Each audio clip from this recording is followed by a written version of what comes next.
Evening to you both.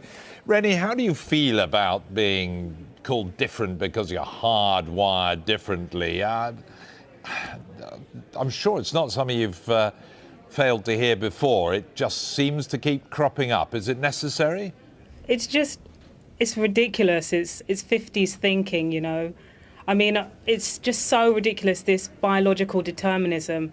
Frankly, you know, interests and talent and, you know, passions for particular topics, subjects, sports, arts, whatever, like, they're not relegated to either gender, but unfortunately, because of some stereotypical thinking, often one gender is encouraged to pursue, you know, a sport or an art more so than the other. And actually, when you look at my colleague at the Telegraph, Radhika Saghani, she wrote a piece just this morning speaking to like young girls who play chess, and actually what she found out is that they're dropping out at the age of 12, probably because, you know, they're not encouraged, or, you know, there's an environment around that's telling them that it's not for them, it's not cool, etc., etc. So, you know, this hardwired brain stuff, like it's retrosexism.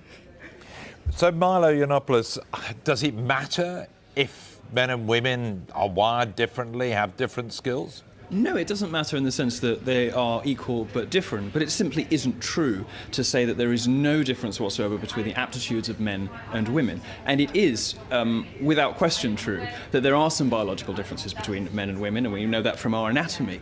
But we also know it from experiments that we do on young children before they've had the opportunity to be socialized, the sorts of toys that they go for. And that holds true actually for other bits of the animal kingdom as well. Some of the reason why girls drop out of STEM subjects at college and chess clubs is because they keep losing. And one of the reasons they keep losing is that it does seem to be the case that chess as a game plays to some of the male intellectual virtues. And when Simon Baron-Cohen talks about these, the way he describes it is men are good at systematizing and women are good at empathizing. And there is some reason to suppose that that may have some basis in biology. It's very trendy these days to say that everything is socially determined, but that's not what the science says. And it's not either what common sense says, because if it were true, these days there would be a lot more representation of women in the sciences, in astrophysics, in philosophy, in mathematics, and in chess, but there isn't. So, Rennie, does that make sense? And does it really matter? I mean, should we just accept that we are slightly different, have different skills, pursue them, or should we all be striving to be as good as each other at everything?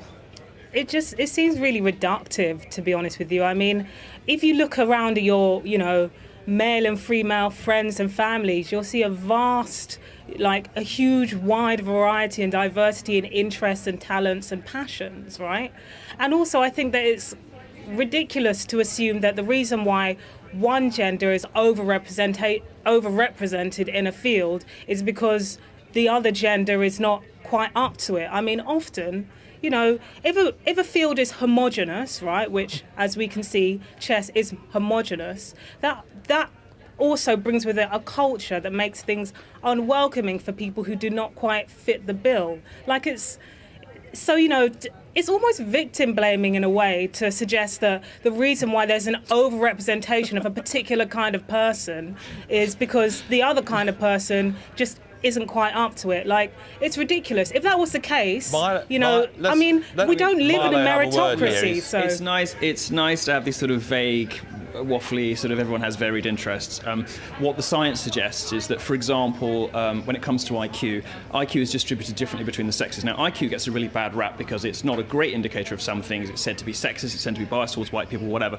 The point is that it tests, in this case, it tests all of the skills that make you good at chess really well. It's about puzzles, it's about games, exactly the skills that make you good at chess, make you good at IQ. Now, the way that IQ is distributed differently in the sexes is that women tend to cluster around the mean. Women are more likely to have an IQ that is somewhere near the average, whereas men go right to the top or right to the bottom more often, which is why you get great genius male artists and philosophers, but it's also why men fill all the prisons, because men seem to occupy more of the ends of the IQ scale.